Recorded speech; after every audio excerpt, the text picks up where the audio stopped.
We spend a ton of time talking about power levels. Who can crack a planet with one punch, who's the strongest in the universe. But what if I told you that the most powerful, the most godlike characters in all of anime all share the exact same weakness? And no, it's not some magic sword or a special kind of kryptonite. It's something way deeper. It's a fundamental flaw that can be twisted to bring them right to their knees.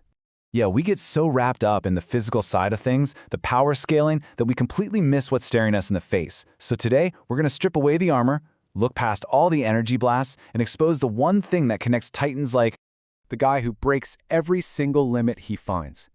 The man who can end any fight with just one punch. The kid with terrifying, limitless potential. The man who was supposed to be a king. And yeah, even the god who decided humanity itself was a mistake. Their greatest vulnerability isn't physical at all.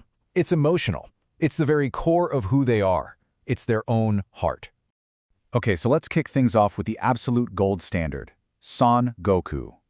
This is a hero who has reached the power of actual gods. He's a master of combat who, on paper, seems completely unbeatable. And right there, that's the Goku paradox. On one hand, you've got god-tier physical power. But on the other, you've got this almost reckless compassion that is, without a doubt, his most exploitable flaw. His love for his family, his pure heart, those are the exact tools his enemies use against him time and time again. Think about it. How did Raditz get the upper hand? He kidnapped Gohan. How did Cell back him into a corner? By threatening to blow up the Earth. It's the same pattern, over and over. It's basically a villain's playbook at this point. Step 1, threaten his family. Works every time. Step 2, exploit his mercy. He let Vegeta live, he gave Frieza energy on Namek, and what happens? He gets blasted in the back for it. And step 3, my favorite, capitalize on his overconfidence. After he finally beats Golden Frieza, he just drops his guard completely and gets taken out by a standard-issue laser beam. It's not just his heart. His entire personality is his biggest weakness. You see, the real path to beating Goku was never about overpowering him. It's always been about breaking his spirit. When Zamasu and Goku Black wanted to cause real, lasting pain, they didn't just throw punches, they attacked his heart. The lesson is simple. You don't break Goku's body. You break what he loves. Now let's flip the script completely and look at Saitama, who has the exact opposite problem. If Goku's weakness is all about his deep emotional connections, Saitama's is the crushing, deafening absence of it. He's number 1, the strongest there is. And because he's so insanely powerful, he has become totally and completely bored with his own life. He's trapped in this massive existential crisis because he can't feel the thrill of a fight, the excitement of a real challenge. He's been robbed of feeling, well, anything at all. And that apathy, that's his real enemy. Let's be real, no physical threat can even touch this guy. So his entire struggle is internal. His greatest battle isn't against some giant monster. It's against his own boredom and the deep, profound loneliness that comes with being absolutely untouchable. His weakness is the giant empty space inside of him. All right, now we're going to head to the dark side of this whole thing. Because this is where overwhelming pain and grief don't just make you vulnerable, they turn your own power into a weapon of pure self-destruction.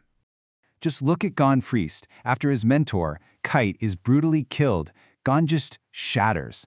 He spirals into this abyss of despair and pure rage. He blames himself, and that all-consuming grief paves the way for one of the single most terrifying transformations in all of anime. And this is what it leads to. A limitation transformation. It's a Nen contract he makes at his absolute lowest, his emotional breaking point. He literally vows to sacrifice all the power he will ever have in his entire life for just one moment of overwhelming strength to get his revenge. He's converting his emotional agony directly into raw destructive force. And the result is a monster. He absolutely annihilates Neferpitou, but it costs him everything. His own life force, his ability to ever use Nen again. He didn't just beat his enemy. He completely destroyed himself in the process. His heart broke, and he literally used the shattered pieces as a weapon. And then you have Griffith, a brilliant, charismatic leader who is destined for greatness. But when his closest friend Guts decides to leave, his entire world just shatters. That one emotional blow leads directly to his capture, a year of unspeakable torture, and the complete loss of his dream. And at his absolute lowest, with his body and his heart broken beyond repair, he makes the ultimate choice. He sacrifices every single person who ever believed in him just to be reborn as a demon god. His broken heart drove him to abandon his humanity completely. And for our final stop, let's look at characters whose fanatical ideologies become their greatest weakness. These are characters who are so utterly convinced they're right that their conviction becomes a poison. Zamasu is the perfect example. He's a supreme Kai in training who becomes so disgusted by mortals that he develops this absolute, unshakable belief that they all have to be destroyed. This belief, his Project Zero Mortals, drives every single thing he does. It's not just a plan for him, it's his entire reason for being. And this is where that road ends. Infinite Zamasu.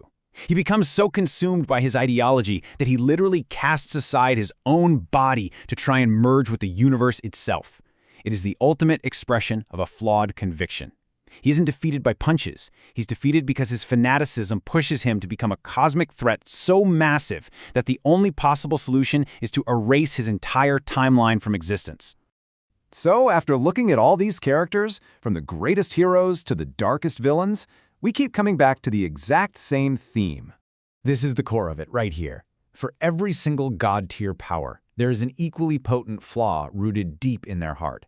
Goku's compassion, Saitama's apathy, Gon's grief, Zamasu's conviction.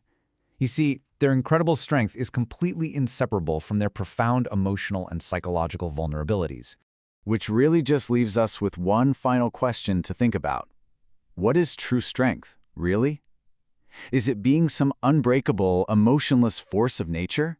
Or is it found in the very humanity, the compassion, the pain, the conviction that makes these characters so unbelievably powerful and so tragically weak in the first place?